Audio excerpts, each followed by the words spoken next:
कुरुक्षेत्र लोकसभा से भाजपा के प्रत्याशी नवीन जिंदल ने बुधवार देर शाम को पुंडरी की अनाज मंडी में चुनावी जनसभा को संबोधित किया। यहां पर भाजपा के प्रत्याशी नवीन जिंदल ने सवाल पूछा कि विपक्ष में प्रधानमंत्री का चेहरा कौन है।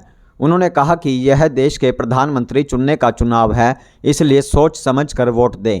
जिस नेता की नीयत और पार्टी की नीतियां अच्छी होंगी, उनके ही हाथों में हमारे बच्चों का भविष्य सुरक्षित होगा। नवीन जिंदल ने कहा कि प्रधानमंत्री नरेंद्र मोदी दूरदर्शी नेता हैं, जिनके पास विकसित भारत निर्माण की दृष्टि है।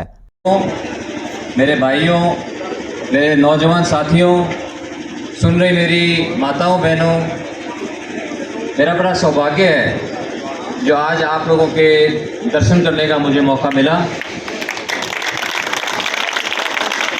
आपका मेरा रिश्ता ये 28 साल से भी पुराना रिश्ता है, जो कि स्वर्गीय ओम प्रकाश जिंदल जी जो जोड़ के गए थे।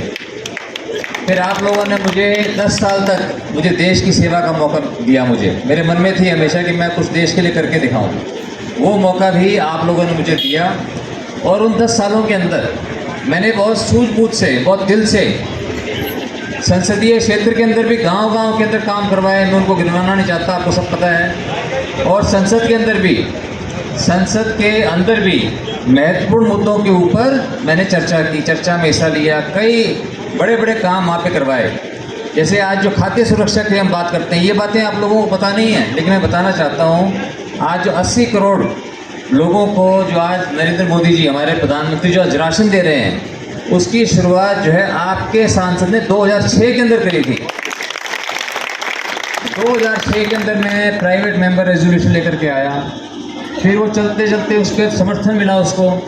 फिर सरकार ने मुझे उस समय कहा कि भाई आप अपना जो है रेजोल्यूशन विड्रॉ कर लो, हम फूड सिक्योरिटी एक्ट लेकर के आएंगे। तो एक चीज़, एक आइडिया को उठाया, फिर धीरे धीरे उसको वो व्यापक रूप उसको लेता चला गया। पूरे देश के अंदर आप आज देखते हो कि बड़े बड़े देश के झंडे लगे हुए हैं, तो वो भी आप देखोगे कि हर देश का झंडा जो आज लगा सकते हैं, वो भी आप लोगों के आशीर्वाद से जो है। आपके बेटे ने 10 साल तक संघर्ष किया, केस लड़ा और उसमें कामयाबी मिली। ये तो कुछ प्रतीकात्मक कदम थे। और इसके अलावा जो है कई क्षेत्रों में मुझे काम करने का मुझे मौका मिला। और अब इतना जो अनुभव हो गया, ज्ञान बढ़ा है, नॉलेज बढ़ी है, लेकिन मैंने अपना वजन नहीं बढ़ने दिया। देख लो भाई, तो वजन बढ़ाया हो तो, क्योंकि मैं ये मानता हूँ कि हमारा जो शरीर है ये हमारा मंदिर है। इस मंदिर रूपी शरीर का हमें ख्याल रखना है। इसके अंदर हम क्या डालें, क्या इसको खिलाएं, क्या पिलाएं। अगर हम शरीर का ध्यान रखेंगे तो ये शरीर भी हमारा ध्यान रखेगा। एक कहावत है आजकल, health is wealth and wealth is health. अगर शरीर हम ठीक ना रखें, हम इसका ध्यान ना रखें, तो कितना भी पैसा हो, हम उसको जो है उसका मज़ा, उसका आनंद तो नहीं ले सकते। इसलिए ये मेरा बहुत सौभाग्य है कि मेरे मन में सेवा का भाव था। मेरा मन तो करता था कि भी मैं आऊँ पार्टी के अंदर हम सभी भाई बहन मिलकर भारतीय जनता पार्टी की नीतियों पर चलकर, जो नरेंद्र मोदी जी ने हमें सपना दिखाया है एक विकसित भारत बनाने का, उस विकसित भारत को हम बना पाएँ। कोई आसान काम नहीं है। आज पहले बात हो रही थी कि आज हमारा देश की जो आर्थिक स्थिति है हमारे देश की, पहले से बहुत मजबूत हुई है, जिसको हम बोलते हैं जीडीपी को हिंदी में क्या बोलते हैं?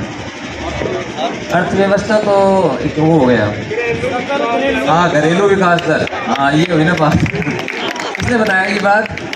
हाँ, एक बार ताली बजाओ इनके लिए। हमारा घरेलू विकास जो है, विकास दर जो है, वो भी तेज़ी से बढ़ रहा है। और ये जो है, पहले हम 11वें नंबर पे थे दुनिया के अंदर, अब 5वें नंबर पे आ गए और 2030 तक हम 3रे नंबर पे आ जाएंगे। यानी कि हमारे से सिर्फ 2 देश आगे होंगे, सिर्फ अमेरिका और हो सकता है चाइना। तो बहुत देश में तरक्की हुई है और हमें बहुत आगे जाना है कि जिससे सबका एक विकास अच्छा हो सके, हम सब संपन्न हो, खुशहाल हो, हमारे बच्चों का भविष्य अच्छा हो। यही तो हम चाहते हैं, सब खुशहाल हो, भाईचारे से, अच्छे माहौल में रहें, अच्छे वातावरण में हम सब रहें।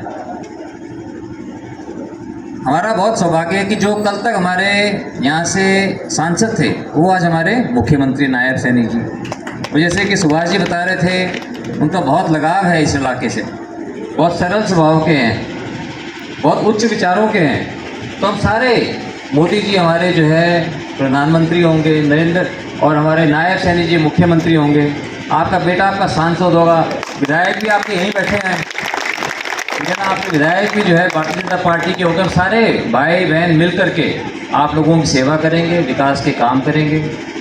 इसलिए मैं ज़्यादा समय नहीं लेना चाहता आपका, रात का टाइम हो गया, भूख आपको भी लगी होगी, भूख मने भी लग रही है।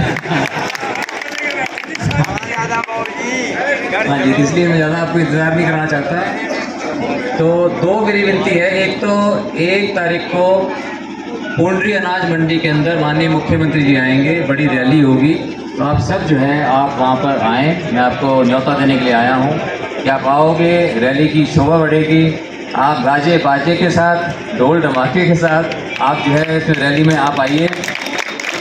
और दूसरा, 2 तारीख को कुरुक्षेत्र में सवेरे 10 बजे जो है मैं अपना नामांकन दाखिल करूँगा, वहाँ पर भी एक रैली रखिए, वहाँ पर भी आप आओ। आप लोगों का आशीर्वाद ही हम सबकी ताकत है, तो आप आओ, अपना आशीर्वाद दो, ताकि बहुत बढ़िया तरह से जो है हम चुनाव को लड़ें। और आखिरी मेरी आपसे प्रार्थना होगी कि 25 तारीख को चुनाव है।